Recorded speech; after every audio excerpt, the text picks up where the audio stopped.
And game number 3 between Magic and Ayah. Well, you can see that Ayah is right now on a pretty tough spot as he needs to win all the 3 remaining games, which is quite obviously going to be pretty hard against Magic, but he is definitely going to give it a shot. And this time it's going to be on Midgard, which is not a bad map. That's a map where he could have some chance against a set if he gets lucky with the map spawn. And so looking at how he's sticking with Oranos, he definitely thinks that it's a better choice than the Zeus that he played in the first game. And Magic, well, he's continuing with what is working for him, so why not? Probably hoping that I will somehow rage quit or something, like in the last game in here. Alright, so that was a bit of a shenanigan with the auto queue in there, and we are seeing a pretty good spawn on no patch actually Midgard with 5 berries. That's a pretty good one, and he is also spawned quite nicely in the corner, using very cleverly right now the vision to see if the corner is pretty good for him for fishing, and it definitely is. 3 some, and yet another one a bit to the right with one spot in here. It's a pretty good spot for him, and maybe I've actually wanted to place it a bit more to the right so that he's closer to this one, but looking at how he's an Egyptian, it doesn't really matter all that much because he can just build a dock right here for each of yes, exactly like this. Exactly like this for all the spots that he just requires. It doesn't really bother him all that much. The cost is just so low for that. Those 50 gold, that's something that he can afford in the game. Overall, around his base, this is, wow, that's an interesting tower actually. It's a pretty funny tower, because that could help him in defense on the water, quite obviously, so he doesn't even need to build an extra dock on the left side. Whereas, a bit of hunt next to the town center, which is definitely quite close to the water line, so would be abusable from the water in the heroic age through the sea chips, and there's also a relic on the right for a better hoplite, spearman, Murmillo hack attack. That's a pretty nice one, and something that Magic should be taken for himself, because he doesn't really want his opponent to be having all that strong Murmillos. Better infantry titans, yeah, that sucks. And something else in here? Not really.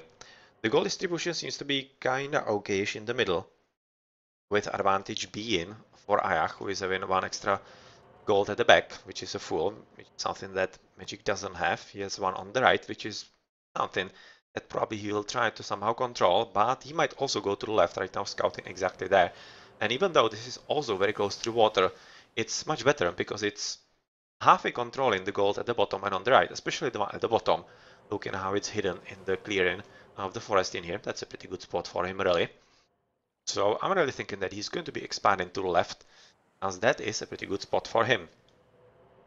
Looking at Ayah, how's it looking for him in the early stage? He has dropped a dock at pretty much a good position as well, but unfortunately for him, I think he's not having all that many fishes in there, but those 2, that's already a pretty good victory for pre-patch Midgard, and he should be quite happy about this, just by himself, or rather just through this situation, as the extra one on the right is not really far away. And I'm thinking that this is really one of the better spawns of Midgards that we could have seen, and it provides for some very nice game, or at least I hope so.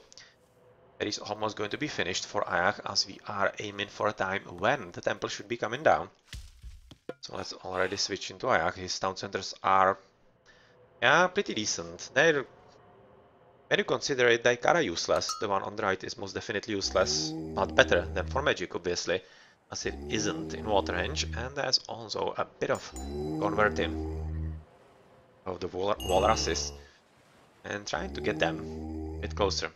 Now you can see that when it's in the nature, or rather belonging to Gaia, it's having 12 attack, but once it is converted, it's having just 7.2.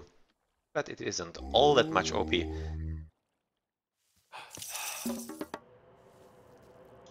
So that set isn't, well, even more OP than he is, let's face it. So Prometheus already been researched for the red player, so that's going to be advanced at like pretty decent, 430. Looks pretty good for him, whereas I was looking for the opponent, just dropping a temple, so definitely a lot slower. A lot slower game from him, and he's going to be advancing above 5. A lot above 5. Let's see, just now finishing with the Kawi. And getting something from the fishing boats, and exactly 400 about now. So it's going to be advancing later by like 45 seconds, which could allow quite a good put into the front for Ayah, especially for the raiding, because obviously there's not going to be happening all that much on the water, or at least I wouldn't expect it. You have a lot of maps on Midgard being played in a way that you actually basically ignore the water and you allow your opponent to gather whatever he wants on the water, basically for the reason that he will then usually allow you to do the same. And basically the reason for that is that it's so damn far away to get there, and that means that it's highly inefficient to fight, because once you get there with like one boat, your opponent is already going to be there with like 3, 4 or whatnot, and can build extras just as fast because of the docks. So yeah, that's also one of the reasons why the fighting on Midgard is not really all that ensured, even against, or rather amongst, expert players. The resources are usually often better spent in normal land aggression, or yeah, something like that along those lines. So these 3 dudes trying to do something in here. They have disrupted the building of the wall, kinda half killed one of the villies who is going for barracks ×2. So it seems like a bit of a classical fight. That's unusual. That's really quite unusual. And you can see that shifting sands are going to be happening. They might be, but so far Magic hasn't really found anything, and really a pretty good defense, obviously, against shifting sands is spreading your villagers. But I kinda guess it's not all that easy. But looking at the pretty close by gold for Ayah, this is really unnecessarily risky. You might just be sending at least a half of them to the bottom, basically somehow trying to protect against shifting sands and even some extra raiding. So that's a precaution that he could have taken, but it seems like that this pharaoh is not going to be really living and ruling all that long. Let's see the demise of Jetkare. And one more, and to the back. So, goodbye, shifting sands in here. As, yeah, exactly. Got a bit luckier this time around, as Magic was forced to shift in sands at least, rather, yeah, just one of the villages, which is better than nothing, definitely something that he didn't really want to do all that much, as you want to steal usually from Atlantean at least 2, as that puts him in an absolutely horrible situation. Just one, that is something that can be overcome just from the sheer strength of the early economy of the Atlantean players. So we already see that there's quite a big army coming from the right side. And yeah, quite nice estimation from Magic, who is building cabinets exactly to delay this kind of attack and help him in the defense before he has some kind of reasonable amount of units. He's having just animals together with budget, of course, and a few spearmen, and he's definitely waiting for the new reincarnation of the pharaoh to lead his people and help him in the fights, of course.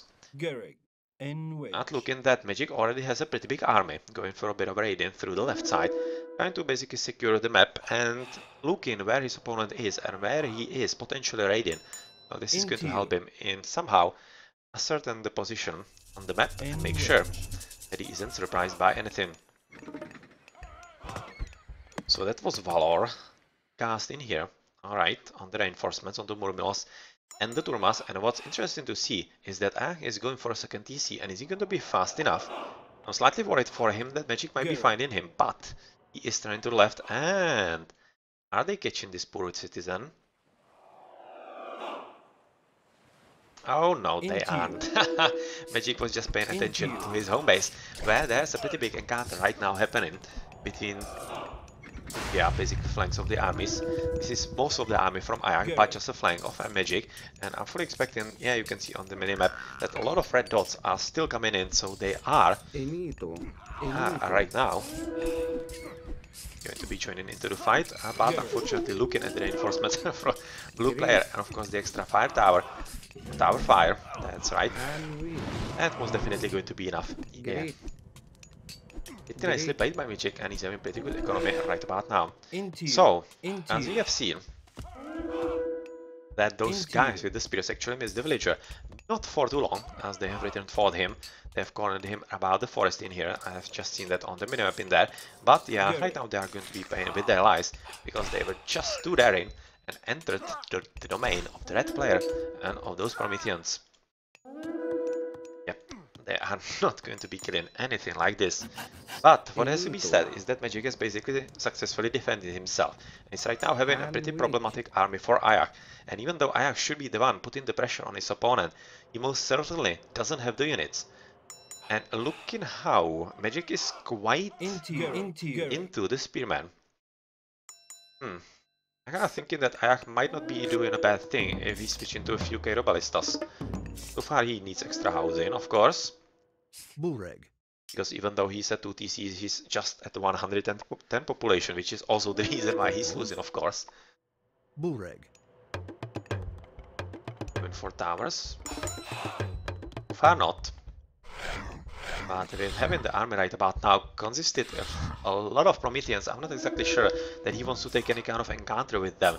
Looking at the amount of priests and the Pharaoh, that's not going to end, and it's not going to end nicely, because I'm fully expecting that Magic will be able to micro exactly into those Prometheans and basically kill their potential to tank damage from the Spearman.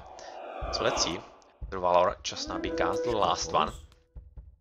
And this is right now forcing Magic to retreat a bit. He's dividing armies. Okay, so that's a pretty good idea. He just wants to lure. He probably hoped that it's going to be going the other way around. Those dudes coming to the right side for the Spearman or whatnot, but that is not happening. And well, there's a bit of an interim in the land fighting. What's not happening is that on the water, the battle has developed right about now. And it seems like that they are intent on killing each other. The blue expands as well, and it seems like that Magic is doing a whole lot better, as he was probably the first one, where we have seen the cabinet at the very start, and that may have been something that actually prompted the attack from Magic. But well, you can see that Ayah is already in the offensive as well, but that's exactly the reason why fighting on Midgard is so hard on the water, because right now it's going to be just easy for Magic to build some extras from his docks and be prepared, or rather deal with the nuisance that is on his doorstep. Well, there's still a lot of raiding going on the land, as Magic is trying to put his opponent off at least the wood in here. And right now that he also knows about the gold, he knows exactly where to push. His opponent is finished with his gold, which he definitely is. And hello, dude. Cairo Ballistas against the Spearman, exactly what we like to see. At the same time, there's also raiding from Ayah by Turmas, trying to disrupt the gold gathering. And you can see that Magic has captured the second TC as well. Exactly developed onto the side that we're expecting due to the very nice placement of the golds in here, and it's going to be very easy for him, Magic, to defend, as it's close by to the double barracks in here. So yeah, once the walls are fully finished, it's really going to be pretty easy and pretty safe for Magic to do anything that he wants. Even though he's losing by 400 on the score, that's really a lot. Really a lot. Well, you can see right now that I was trying to establish a third DC. Unfortunately, he was discovered at exactly the right moment, or rather a wrong moment, right moment for Magic. But it doesn't seem like that it's going to last all that much, as the armies from Ayah are just too strong at this stage, especially because of their heroic capabilities. And of course, the Prometheans are pretty good dudes against those Spearmen. So that's going to be a third DC. Third DC also right now captured by Magic, basically as a response to that. And oh, pretty huge convergence of absolutely everything moving on the map into one big battle, and that means that right now it's up to Ayah to start retreating from this position. Yeah, he doesn't have the correct units in here, and he most definitely needs the Cairo Ballistas in here, because they will be so superbly helping him against all those infantrymen. And yeah, they are definitely being made in here. A pretty good switch. And it's kind of curious that he isn't actually using Shockwave. He's having still 2 left. But he maybe wants to wait once he has a bit more Cairo Ballistas than a Shockwave, and he can slaughter them because they will be for 4 seconds not moving and would be very easy targets for exactly those dudes. Come on, send it in.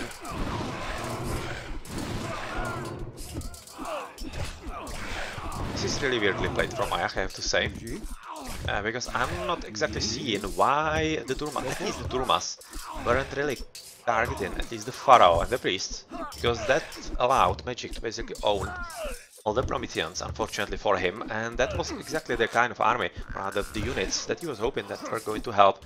Right now, a huge amount of surplus of Cairo Ballistas, which is definitely going to help, of course.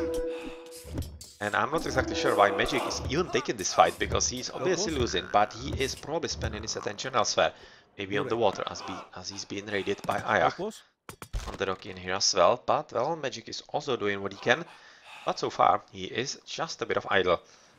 Just a bit idle. Just curious if he sees the release. Oh, just doesn't. Oh well. Just doesn't. Well, that's a bit of luck for Ayah in there. Alright then.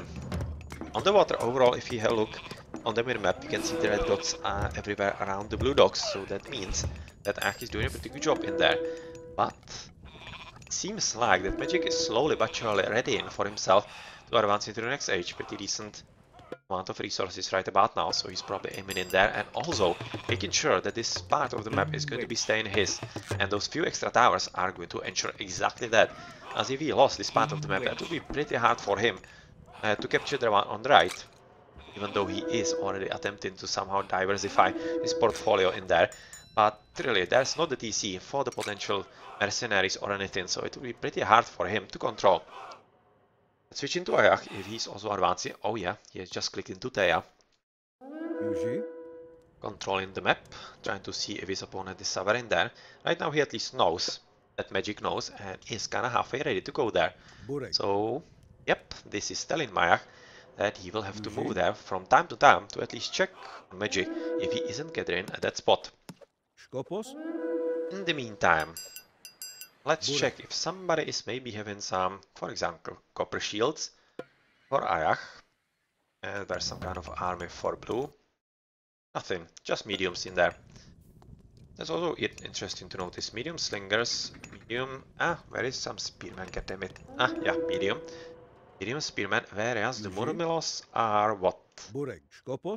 Also mediums, okay. At least pretty good upgrades in there all around. Let's check the economy in the meantime. And Dax and Pickaxe for Ayah with Plow, as he has already switched into farms, as we can see. And Blue Whales are having, yeah, also everything, so pretty nice for him. And both players are doing pretty well indeed so far. Ayah is probably going to be jumping into Mythic, looking at the economy that he's right now having, and is he tripping a market right about somewhere close by? Yes, he is in here. Okay, so that's going to be a jump into Mythic right after he has advanced into a Heroic Age, so that's going to be a pretty good power spike, usual for an Atlantean, of course, and he is right now just basically trying to somehow capture the attention of his opponent so that he doesn't have any kind of ideas like going for a Radiant or whatnot, and that's exactly what you need to do. You just need to apply pressure and hope that it yields some benefits, like losing the time of the attention of your opponent. F is coming in. Of course, a pretty big problem for Ayah. Or is it a problem? How many heroes? Yes, it is a pretty big problem, because all the heroes from Valor are already dead, which means that he would have to pay for them, and that's going to be pretty expensive for him. Especially if he somehow opts to go for Cairo Ballista. But I don't really think that's going to happen. Usually you just go for Turmas and Murmilos, as it's usually better. And you can see that he's really moving forward, but unfortunately the Midgard is just going to be dropped, and that's basically a reason for Ayah to go back, as there's not enough for him to do right about now. But what he could definitely do is raid from behind the tree line onto the gold mine. I'm fairly certain it's going to be in range of the Cairo Ballistas, of the 20 range. That's, yeah, most definitely in the range. And that could help him quite a lot, because he can also go from the right side. Well, he doesn't even need to do that, because he can even shoot them from there. Goodbye, birdie. That's a shame. Has he died just to towers? He probably did. Well, that's horrible. that's a shame, Ayah. Oh my, that definitely could have helped you. Really funny, those fine elephants. But to return back to the thought with raiding, that's really a shame that Ayah is not using it, because it's kinda good play. And unfortunately, he's probably not noticing it all that much, even though he does have the point of view. And now this is very nicely played Tartarian Gate, because it's getting rid of the pesky Migdol, which was a pretty big problem, but also it is engaging units in battle, and it has also forced defensive ancestors, which is a pretty good spot for him. And I'm not exactly sure why Ayah was falling back, because that was an excellent moment to kill some extra release, because of course it meant that Magic will have to pay all the attention with all the units onto the Tartarian gate, and right now he attacks when the Tartarian gate is dead, which means that all the units can go back to harassing the units of Ayah.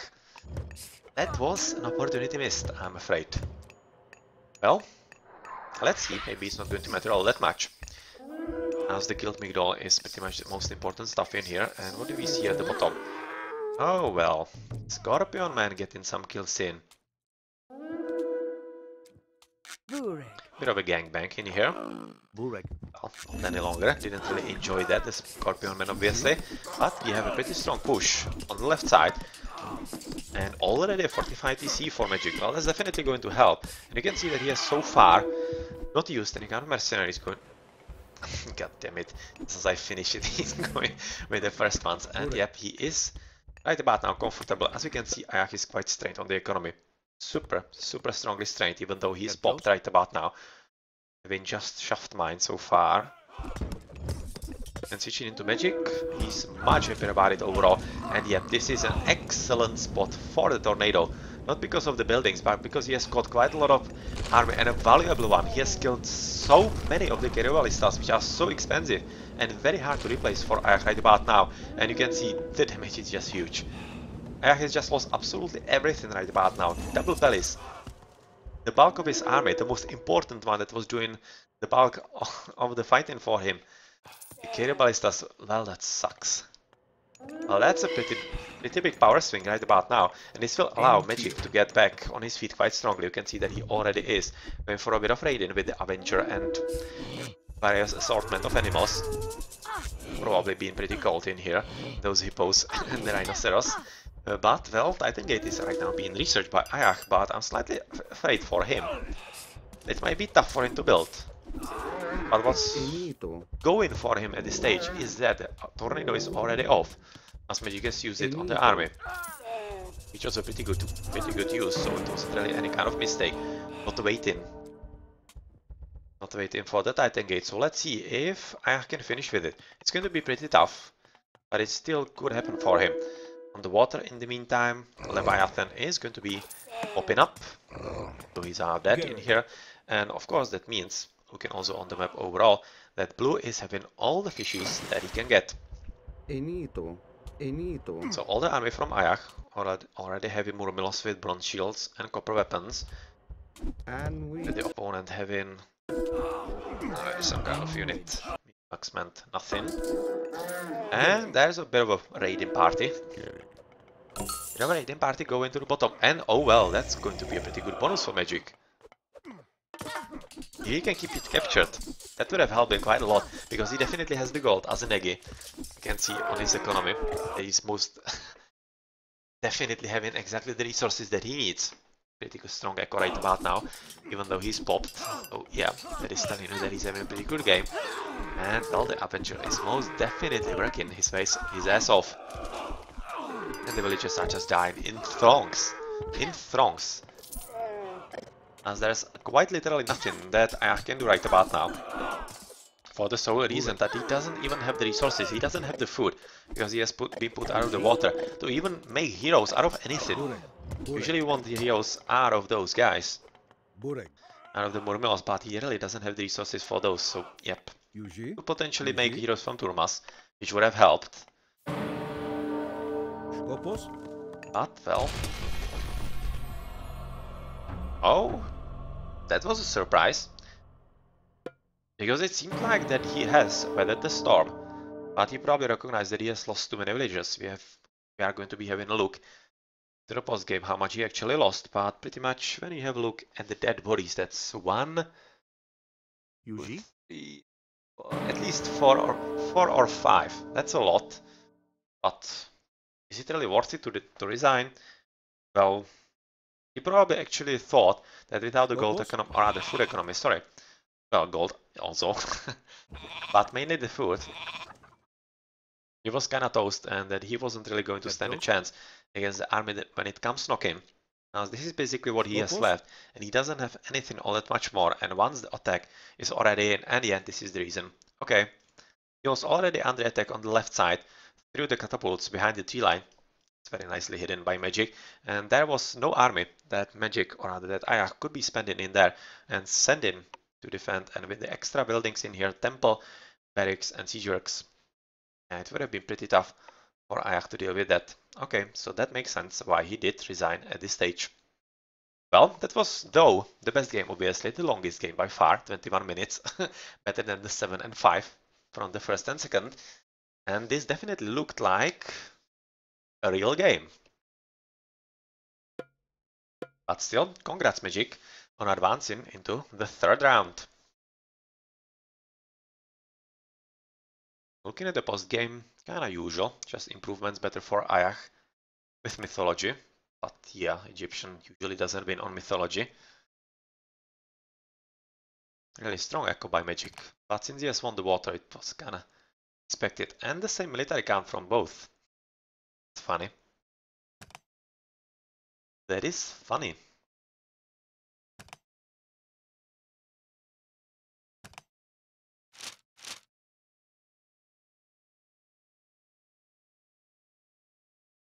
Well, not really seen any kind of substantial drop in here, but yeah, that's from like, I don't know, that could be even around 30. Could be around 30, so yeah, about those 5 release, exactly as we guessed. That could be pretty much it. Okay then, GG.